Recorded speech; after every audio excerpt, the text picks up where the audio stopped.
Hey guys, Liam here from Freo Fit Outs. If you're watching the video, you've probably purchased our custom-made under-seat Defender water tank, or you may be looking at purchasing it. So I just thought I'd do a little run-through video on how to install it, how easy it is, to give you guys the confidence to get one and use that bit of dead space there under your seat. So I'll get the camera in there and talk over it as we have a look.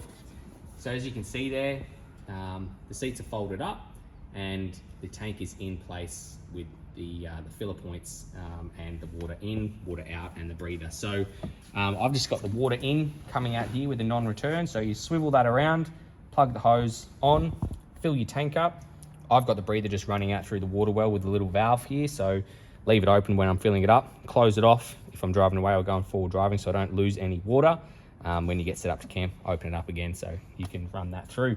The water out is just at the bottom, at the back here, and I have that running up into a little water pump, 12-volt water pump there, and I sell them as just a little pump kit if you do want to wire it up like that as well. With the brackets, I retain the factory bolt hole, so they slip in behind the seats, and you'll get some new bolts with the kit, and the brackets are slotted, so you'll simply just undo the bolts, slip the bracket on after you've got the tank in position, and then just put the new bolts in, tighten them back up, seat goes straight back on, and it's that easy.